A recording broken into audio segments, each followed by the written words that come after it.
All right, so to wrap up chapter 5 here, we need to understand that there are some inequalities that need to be true or end up being true in a triangle. And so we want to be able to figure out if certain segment lengths can make a triangle. We want to be able to find possible side lengths of a triangle given some of these inequalities.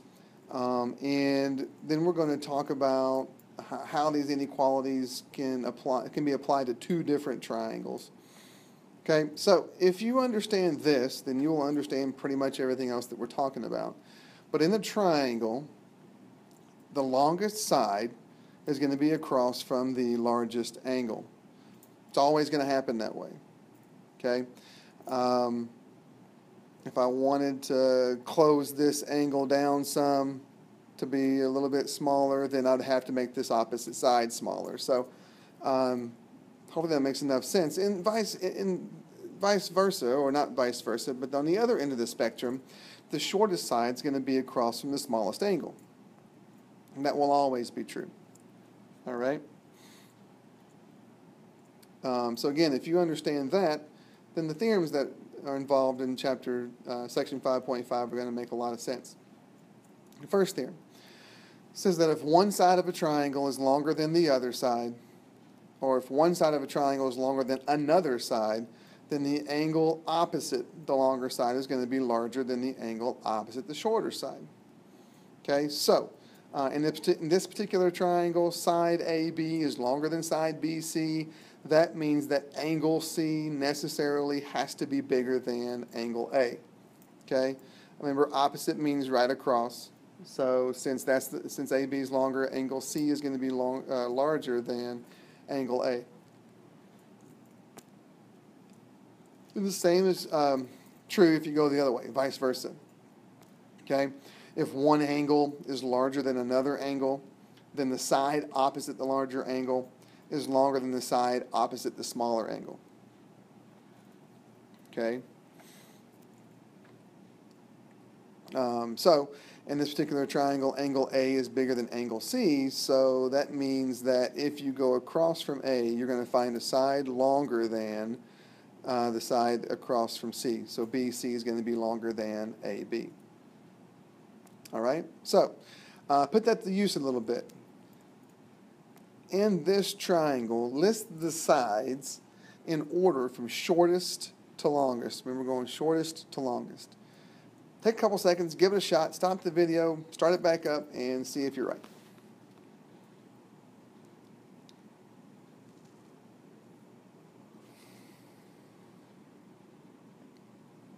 Okay, did you come up with QR, PQ, PR? Remember, we're ordering from shortest to longest. Okay, and that should be what you come up with. If not, make sure you come talk to me and we'll figure it out. Okay, try it again, but go the other way.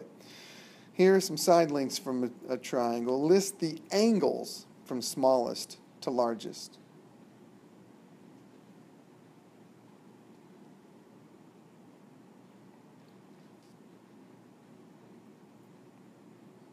And did you come up with this list? Angle B, angle C, angle A, from smallest to largest. Okay, hopefully you did. If not, come see me, and we'll figure it out. Okay? So another quick example here, you're constructing a stage prop that shows a large triangular mountain. The bottom edge of the mountain is going to be 27 feet long. The left slope is 24 feet long. The right slope is 20 feet long. You're told that one of the angles in this triangular mountain is 46 degrees, while another angle is 59 degrees.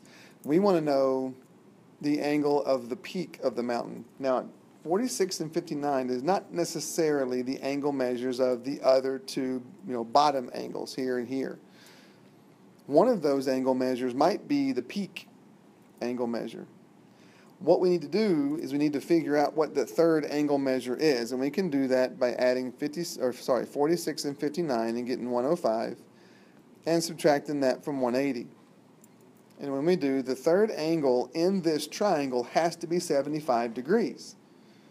Now, since the peak of the mountain is across from the longest side, it will have to be the largest angle. And out of these three angle measures, 75 is the largest, so the peak angle does have to be 75 degrees. Okay? Just so happens to work out that way. All right. Next, talking about inequalities in triangles, there's one here that will help us determine if certain segment lengths can even make, a triangle.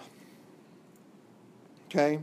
So what has to be true in order to make a triangle is that the length of any two sides, if you were to add those two together, so the sum of the lengths of any two sides has to be greater than the length of the third. Okay? Now, all of these inequalities have to be true. Okay? Most of those inequalities will already be true.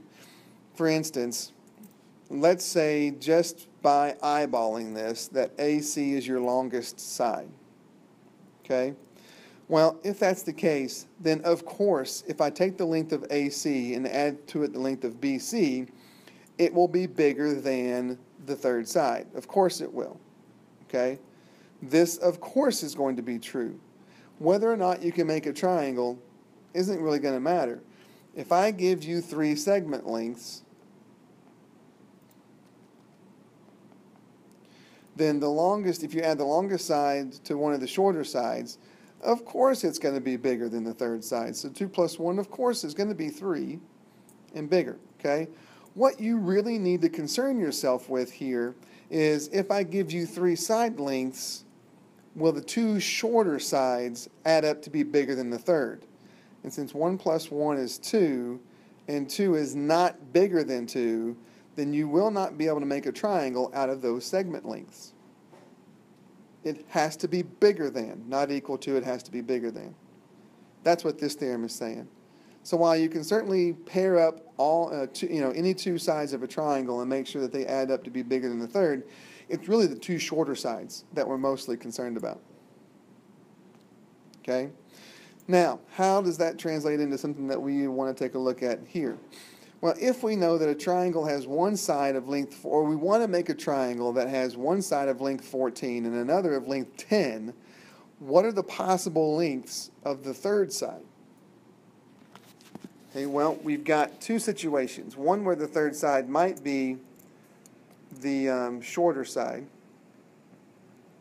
and one where it might be the long side. Okay? Anywhere in between, but if we take a look at the short side and the long side, it'll get the lengths that we need, right? The extreme, we're looking for the extreme lengths that this third side could have. How short can it be to be the short side? How long can it be to be the long side? Because there's a limit, right? Well, if it's the short side, and we're going to let that length be x, if it's the short side, then when I add x length to 10, it has to be bigger than the third side. Okay? So I can solve this inequality by subtracting 10 from both sides. And I get x has to be bigger than 4. So it can be the short side, but it has to be longer than 4.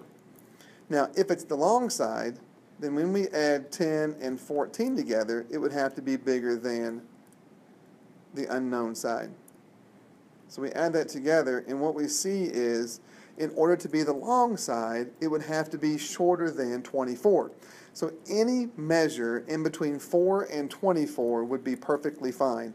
We can write an inequality that represents this, a compound inequality. We can say that if x would have to be bigger than 4 and less than 24. Okay?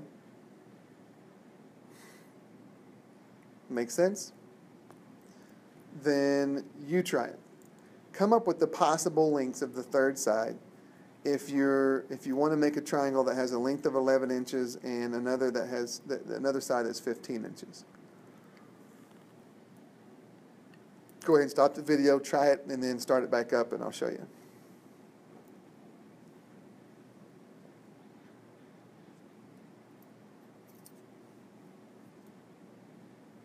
Okay, what'd you come up with? Did you come up with the fact that your third side would have to be between 4 and 26 inches long? Okay? Any measure in between 4 and 26, and you're fine making a triangle. All right? All right. That gets us to a situation where we can compare side lengths and angle measures between two triangles as long as some parameters are set. So in other words, the hinge theorem lets us know that if two sides of one triangle are congruent to two sides of another, and the included angle, we have to remember what included angle means, of the first is larger than the included angle of the second, then the third side of the first is longer than the third side of the second. Now, there's a lot of words there.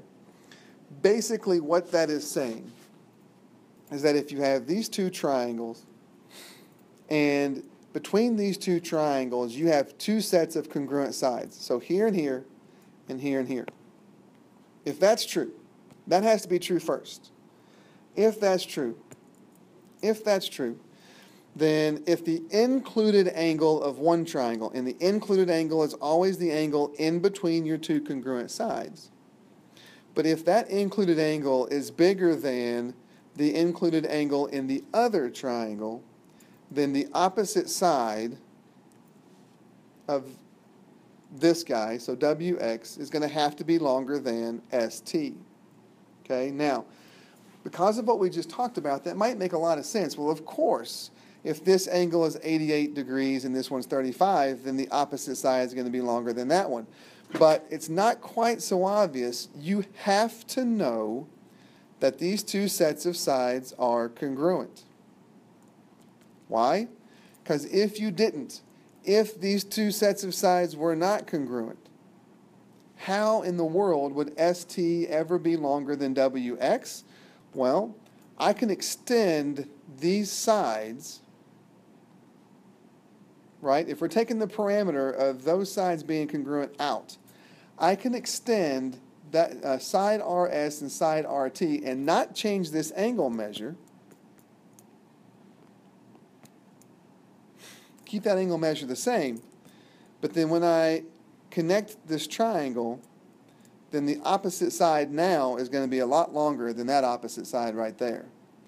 So it's incredibly important that we know that we have two congruent sets of sides first, and that we're talking about the included angles. And if that's the case, then this situation will be true always. Okay? All right? Now, the vice versa is true also. So the converse is true also. Now, even with the converse, we have to know that two sides of one triangle are congruent to two sides of another. These have to be set in stone first. If they're not, all bets are off. This doesn't work necessarily. Okay? But if that's true, and we've got the third sides, and we're comparing the third sides, if the third side of one triangle is longer than the third side of another,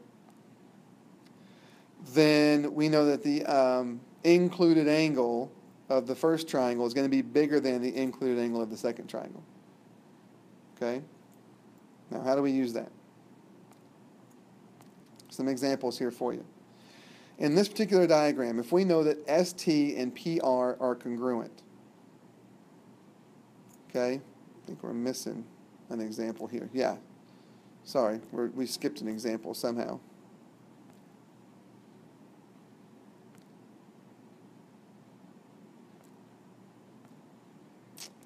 Yeah, we skipped one somehow.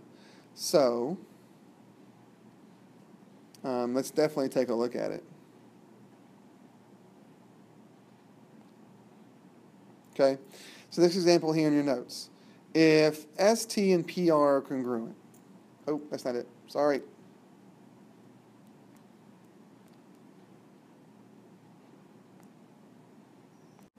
All right, we'll get it together. Yeah, so this example here, it is in your notes. We're good to go here. So if we know that ST and PR are congruent, how does angle PST compare to SPR? Okay, well, in order to use the hinge theorem, we've got to have two sets of congruent sides between our triangles.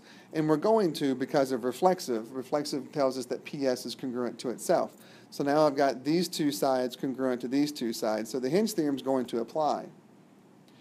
Now, since this third side is longer than this third side, then this opposite angle is going to be bigger than that opposite angle. So in other words, the measure of angle PST is going to be bigger than the measure of angle SPR. And that's from the converse of the hinge theorem. Okay? Now, another situation here.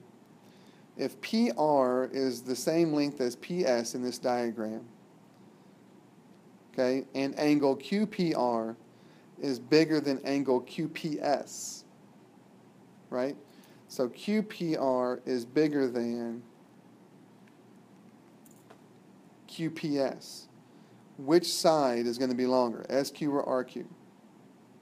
Well, again, because of reflexive, we're going to get our second set of congruent sides. And since we're comparing these included angles, if this included angle is bigger, then the side opposite is going to be longer than that side. So QR will be longer. We'll know that automatically. Okay? All right. So I want to give you one here to think about on your own.